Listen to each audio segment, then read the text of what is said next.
Hello everyone, कैसे हैं आप सब। आशा करता हूँ आप सब अच्छे हो। दोस्तों, आज के इस वीडियो में हम लोग डिस्कशन करने वाले हैं एक इम्पोर्टेंट पॉइंट के बारे में, जो कि इस एग्जाम से रिलेटेड है। इस एग्जाम में, जैसा कि आपको आइडिया है, हम लोग बार बार इस चीज़ पे फोकस कर रहे हैं कि जो आपका एग्जाम है उसमें जुडिशियरी वाला पार्ट जो है बहुत ज़्यादा पूछा जाने वाला है। तो मैंने सोचा आपके लिए प्रॉपर एक जुडिशियरी से रिलेटेड एक वीडियो बनाई जाए जिसमें सारी चीज़ों को कंप्लीट किया जाए। तो चलिए इस वीडियो को शुरू करते हैं। इस वीडियो में हम लोग जुडिशियरी का दो पार्ट में हम लोग डिस्कशन करेंगे। पहला सुप्रीम कोर्ट का पार्ट होगा, ठीक है। उसके बाद हाई कोर्ट आएगा, ठीक है। सुप्रीम कोर्ट के रिलेटेड जो भी जीके है उसको हम लोग पहले कवर करेंगे, फिर नेक्स्ट वीडियो में हाई कोर्ट से रिलेटेड कवर करेंगे।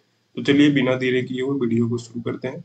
अगर आप चैनल पे नए हैं तो चैनल को सब्सक्राइब कर लीजिएगा, साथ ही वीडियो को ज़्यादा से ज़्यादा लोगों तक शेयर करिए। चलिए वीडियो को शुरू किया जाए। तो यहाँ पर देखेंगे कि सबसे पहले हम लोग सुप्रीम कोर्ट के रिलेटेड बात करते हैं, ठीक है ना। तो सुप्रीम कोर्ट ऑफ इंडिया के बारे में सबसे पहले हम समझते हैं कि आखिर सुप्रीम कोर्ट ऑफ इंडिया है क्या। सुप्रीम कोर्ट ऑफ इंडिया, जैसे कि देश में बहुत सारे कोर्ट होते हैं, उसका सबसे हाईएस्ट जुडिशियल जो फोरम है, यानी कि जो फाइनल कोर्ट है, वो हमारा सुप्रीम कोर्ट है। आपको मालूम होगा कि वेरियस लेवल ऑफ कोर्ट होता है। जैसे कि आपका डिस्ट्रिक्ट में डिस्ट्रिक्ट लेवल कोर्ट होता है, स्टेट के लेवल पे हाई कोर्ट होता है, और जो देश की सबसे बड़ी कोर्ट होती है वो होती है सुप्रीम कोर्ट, ठीक है। तो इसलिए इसको हाईएस्ट जुडिशियल फोरम और फाइनल कोर्ट भी कहा जाता है, ठीक है। According to the Constitution of India, the role of Supreme Court is that of a federal court and guardian of the Constitution. तो जो सुप्रीम कोर्ट है उसका कॉन्स्टिट्यूशन के हिसाब से रोल इस तरह से बनाया गया है कि यह कॉन्स्टिट्यूशन को एक एज ए गार्जियन कॉन्स्टिट्यूशन को गार्ड करेगी, ठीक है। क्योंकि आपको इसको गार्जियन इसलिए कहा जाता है क्योंकि आपको देखा होगा कि बहुत सारे जो कानून है, अगर पार्लियामेंट पास भी कर देती है, अगर वो कॉन्स्टिट्यूशन से रिलेटेड नहीं है, अनकॉन्स्टिट्यूशनल है, तो सुप्रीम कोर्ट के पास पावर है कि वो उसको खारिज कर सकते हैं। इसलिए सुप्रीम कोर्ट को गार्जियन ऑफ कॉन्स्टिट्यूशन भी कहा जाता है, ठीक है। चलिए आगे बात करते हैं कंपोजिशन ऑफ सुप्रीम कोर्ट, यानी कि सुप्रीम कोर्ट में कंपोजिशन क्या क्या क्या होते हैं सुप्रीम कोर्ट। तो अंडर आर्टिकल 124 वन, यानी कि जो शुरुआत में आर्टिकल 124 वन के अनुसार ओरिजिनली एक चीफ जस्टिस थे और 6 जज थे। जब हाई कोर्ट सुप्रीम कोर्ट का कॉन्स्टिट्यूशन जब बना हमारा, तो उसमें जजों की संख्या कम होने के कारण, हमारे पास रिसोर्सेज कम होने के कारण, उस टाइम एक चीफ जस्टिस और 6 जज थे, जो कि आर्टिकल 124 वन में बताया गया था। The Constitution authorizes the Parliament to provide by law in fixing the strength of judges of the Supreme Court, ठीक है। तो कॉन्स्टिट्यूशन को ने पार्लियामेंट को यह अधिकार दिया हुआ है कि आप सुप्रीम कोर्ट के जजेज के स्ट्रेंथ में चेंज कर सकते हैं, ठीक है। उस टाइम 6 जज और एक चीफ जस्टिस पे फिक्स किया गया था, लेकिन पार्लियामेंट के पास पावर है कि वो इसको चेंज कर सकते हैं, ठीक है। The Parliament passed the Supreme Court number of judges a constitutional amendment act in 2008. It has increased the number of Supreme Court to 31, one chief justice और 30 other judges, ठीक है। तो एक चीफ जस्टिस और 30 अदर जजेज 2008 में बनाया गया था। अभी शायद 33 जजेज है जहाँ तक मुझे आइडिया है, लेकिन 2008 में 30 जज और एक चीफ जस्टिस। चीफ जस्टिस हमेशा एक ही होते हैं और नंबर ऑफ जजेज चेंज होते रहते हैं, ठीक है। चलिए आगे बात करते हैं क्वालिफिकेशन टू बी ए जज ऑफ सुप्रीम कोर्ट। अगर सुप्रीम कोर्ट का जज बनना है तो उसके लिए क्वालिफिकेशन क्या क्या चाहिए, ठीक है।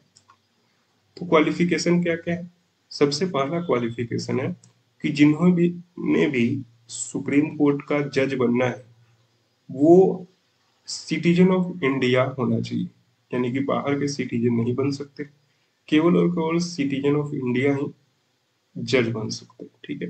He or she must have been for at least 5 years a जज of high court or two or more such courts in succession, ठीक है, उसको कम से कम 5 साल तक हाई कोर्ट का जज होना पड़ता है, तभी आप सुप्रीम कोर्ट के जज के लिए एलिजिबल है।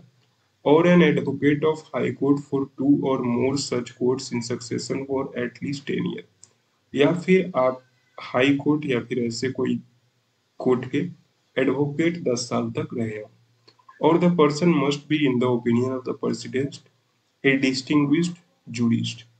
तो हाई कोर्ट का जज होने के लिए अगर आपको प्रेसिडेंट के ओपिनियन में आना बहुत ही इम्पोर्टेंट है, तभी आप जज बन पाएंगे, क्योंकि इसका जो सिलेक्शन ही होता है वह पार्लियामेंट में जो सजेशन देती है प्रेसिडेंट को, वैसे तो कहा जाता है कि प्रेसिडेंट इसका सिलेक्शन करते हैं, लेकिन जो चुनी हुई गवर्नमेंट होती है वह रेकमेंड करती है, ठीक है। तो इस तरह से आपका सिलेक्शन होता है। इसमें आपसे पूछा क्या क्या कैसे जाता है क्वेश्चन, तो आपको एक टेबल दे दिया जाएगा, उसमें 2 से 3 पॉइंट दे दिए जाएंगे, उसमें एक गलत पॉइंट होगा, ठीक है। तो पूछ लिया जाएगा व्हाट आर द क्वालिफिकेशन, तो उसमें 1 2 3 करके ऐसे आपसे क्वेश्चन पूछा जाएगा, ठीक है। उसके बाद आता है, चलिए अब आप ज्वाइन तो हो गए, क्वालिफिकेशन मैंने आपको बता दिया। अगर सुप्रीम कोर्ट के जज को रिमूव करना है तो उसको हम लोग कैसे करेंगे, वो हमको समझना पड़ेगा, ठीक है।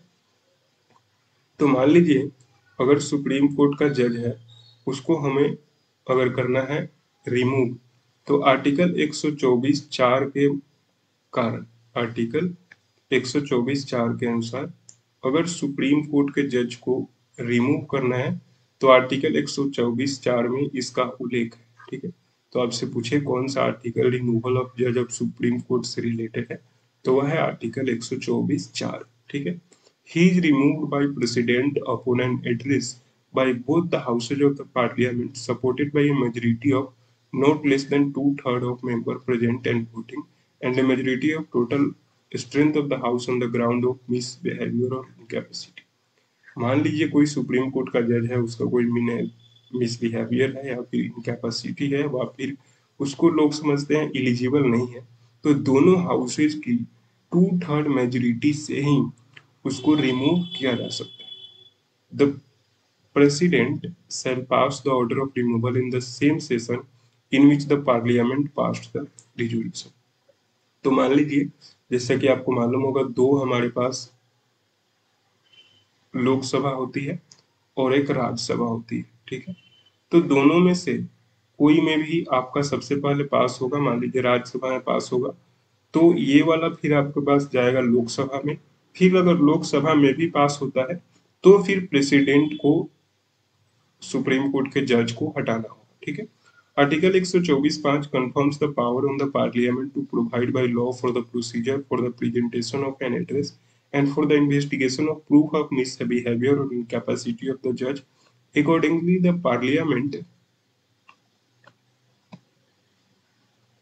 parliament passed Judges Inquiry Act 1968, which states that a resolution seeking the removal of court can be introduced in either of the house। जैसा कि मैंने आपको बताया कि वो किसी भी कोर्ट में आ सकता है, सॉरी कोर्ट बोल रहा हूँ ना, किसी भी लोकसभा या फिर राज्यसभा में पास किया जा सकता है, और उसके ऊपर फिर इंक्वायरी होती है, अगर इंक्वायरी में सही पाए जाते हैं तो फिर आपको प्रेसिडेंट के द्वारा रिमूव किया जाता है, ठीक है।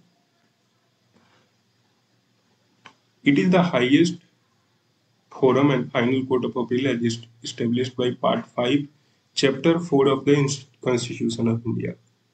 तो ये आपसे अगर पार्ट पूछे कि किस पार्ट में है, तो पार्ट 5 में और चैप्टर 4 में सुप्रीम कोर्ट का उल्लेख, ठीक है।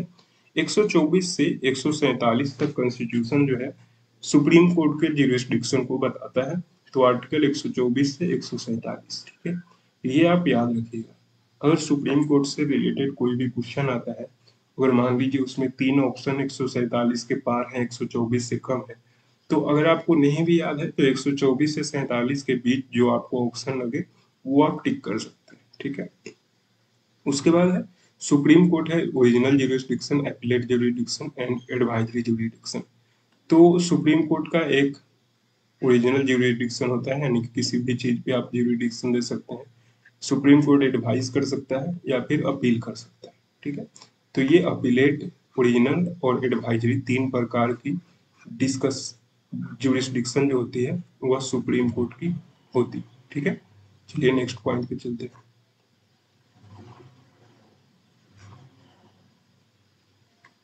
Supreme Court is the highest appellate court which takes up appeals against the verdicts of the High Court and other courts of the state and territory. तो अदर स्टेट टेरिटरी की high court की जो verdict है उसके against appeal जो है supreme court लेती है। Constitution the supreme court has the power to transfer the cases from one high court to another and even from one district court of a particular state to another district court of a other state. तो supreme court के पास वो power है कि वो एक high court से दूसरे हाई कोर्ट में केस को ट्रांसफर कर सकता है, एक डिस्ट्रिक्ट कोर्ट से एक डिस्ट्रिक्ट कोर्ट के एक स्टेट के एक डिस्ट्रिक्ट कोर्ट से दूसरे स्टेट के डिस्ट्रिक्ट कोर्ट में भी ट्रांसफर कर सकता है। ठीक है, supreme court has the power two of constitutional review. तो अगर कोई भी कॉन्स्टिट्यूशन में सरकार जो आती है अगर वो कोई अनकॉन्स्टिट्यूशनल चीज बनाती है तो सुप्रीम कोर्ट के पास पावर है कि वो उसको भी रिव्यू कर सकते हैं। ठीक है, supreme court of India held its inaugural sitting on 28 January 1950। तो सुप्रीम कोर्ट ऑफ इंडिया ने 28 जनवरी 1950 को सबसे पहला अपना सीटिंग किया था, ये आप याद रखिए। ठीक है, अब चलिए कुछ इंपॉर्टेंट पॉइंट जो सुप्रीम कोर्ट से रिलेटेड है उसको देख लेते हैं।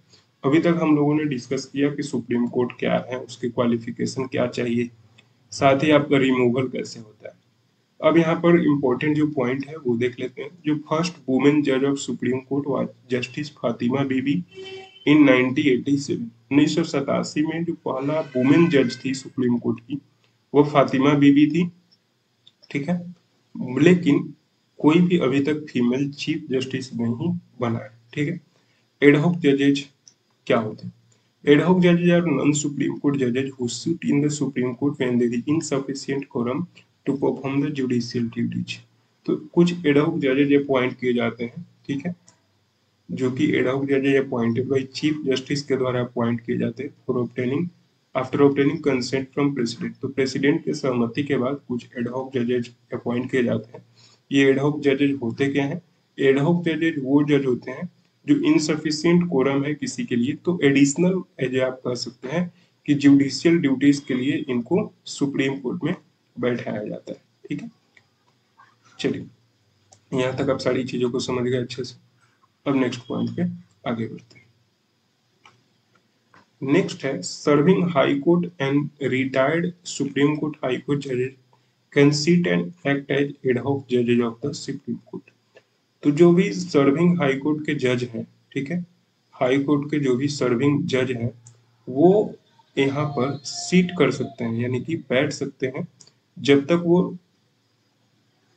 यानी कि जो भी रिटायर्ड जज हैं वो एज ए एडहॉक जज यहाँ पर सीट कर सकते हैं। ठीक है, only such person can be appointed eight ad hoc जजेज who are qualified to be appointed at regular जज ऑफ सुप्रीम कोर्ट। तो एडहॉक जज उन्हीं को बनाया जाता है जो सुप्रीम कोर्ट के रेगुलर जज बनने के लिए क्वालिफाई होते हैं। ठीक है, chief justice monitor administers the oath in front of the president. तो जो चीफ जस्टिस होता है वो प्रेसिडेंट के इसमें अपना ओथ लेता है यानी कि शपथ ग्रहण जो चीफ जस्टिस करता है वह इन फ्रंट ऑफ प्रेसिडेंट करता है। The first chief justice of India was H J. Kania. जो पहला इंडिया के चीफ जस्टिस थे वह एच.जे. कानिया थे। ठीक है, नेक्स्ट है जो शॉर्टेस्ट टेन्योर किसका था? शॉर्टेस्ट टेन्योर जो है वह था के.एन. सिंह का जो कि मात्र 1 महीने का टेन्योर रहा था उनका। जो लॉन्गेस्ट टेन्योर था वो वाई.वी. चंद्रचूड़ का था जो कि 1978 से 1985 तक था। अब चलिए बात कर लेते हैं jurisdiction of supreme court. Supreme court का ज्यूरिसडिक्शन जैसा कि मैंने आपको बताया कि 3 प्रकार का होता है, एक ओरिजिनल, एक एपीलेट और एक एडवाइजरी। तो ओरिजिनल ज्यूरिसडिक्शन क्या होता है? Original jurisdiction means that certain types of cases can originate with in the supreme court only. यानी कि कुछ टाइप के ऐसे केस होते हैं जो केवल और केवल सुप्रीम कोर्ट में ही डिस्कस किए जा सकते हैं। ठीक है, तो ये क्या क्या केस है? जैसे कि मान लीजिए सेंटर और किसी स्टेट के बीच में कोई डिस्प्यूट है तो वो केवल और केवल सुप्रीम कोर्ट उसको सुलझाएगा। अगर सेंटर और किसी स्टेट के बीच में on one side and one or more side on other side यानी कि किसी स्टेट के बीच में है या फिर सेंटर के बीच, सेंटर और किसी स्टेट के बीच में है, दोनों तरफ से एक तरफ से, तो भी सुप्रीम कोर्ट ही उसको डिसाइड करेगा। टू और मोर स्टेट, और फंडामेंटल राइट के इन्फोर्समेंट के रिगार्डिंग कोई भी अगर डिस्प्यूट है फंडामेंटल राइट के इन्फोर्समेंट के रिगार्डिंग, तो वो भी आपका सुप्रीम कोर्ट ही उसको डिसाइड करता है, ठीक है। उसके बाद यहाँ पर एपिलेट ज्यूरिसडिक्शन आता है। Appellate jurisdiction means that appeals against the judgment of lower courts can be referred to Supreme Court, as Supreme Court is the highest court of appeal in the country। तो appellate जज का मतलब होता है कि जो जजमेंट ऑफ लोअर कोर्ट के against अगर आपको कोई अपील करना है, ठीक है, तो आप सुप्रीम कोर्ट में कर सकते हैं। जैसे कि मान लीजिए आपको हाई कोर्ट में कोई फैसला सही नहीं लगता, तो आप उसको अपील को लेकर सुप्रीम कोर्ट जा सकते हैं। लेकिन अब सुप्रीम कोर्ट का मान लीजिए कोई आपको फैसला सही नहीं लगे, तो ऐसा नहीं है कि आप सुप्रीम कोर्ट का फैसला लेकर डिस्ट्रिक्ट कोर्ट में चले जाएंगे, ऐसा नहीं होगा, ठीक।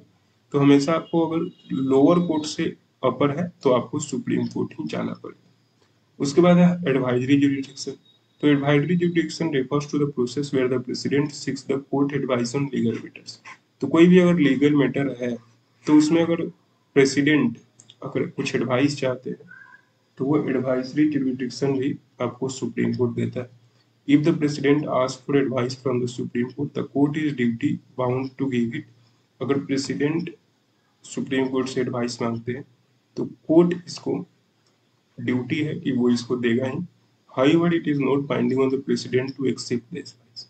लेकिन प्रेसिडेंट का ऐसा कोई रिस्ट्रिक्शन नहीं है, वो जो भी सुप्रीम कोर्ट उसको देगा वो उसको फॉलो करे, ऐसी कोई प्रावधान नहीं है। तो ये था हमारा total supreme court high court का भी पीडीएफ बना हुआ है, वो भी मैं आपको दे दूंगा। ये जो पीडीएफ है आपको टेलीग्राम चैनल पे मिल गया होगा, तो आप वहां से इस चीजों को अपने आप भी सेल्फ स्टडी कर सकते हैं। आशा करता हूँ दोस्तों आपको ये वीडियो पसंद आया होगा। इस वीडियो में हमने सुप्रीम कोर्ट से रिलेटेड बहुत सारी चीजों को डिस्कस किया। इसके अलावा भी बहुत सारी चीजें हैं, जैसा कि मैं आपको बताता आ रहा हूँ कि जो एम लक्ष्मीकांत की बुक है वहां से आप जो जुडिशियरी पार्ट है वो कर लीजिए। बाकी और भी इस particular supreme court high court से रिलेटेड कहीं और पढ़ने की जरूरत नहीं पड़ेगी। आशा करता हूँ दोस्तों आपको ये वीडियो पसंद आया। डेली ऐसे ही कोई सरकारी एग्जाम से रिलेटेड अपडेट चाहिए तो आप टेलीग्राम चैनल ज्वाइन कर सकते हैं। साथ ही जो आपको डिस्क्रिप्शन में व्हाट्सएप ग्रुप का लिंक है आप वो भी ज्वाइन कर सकते हैं। धन्यवाद।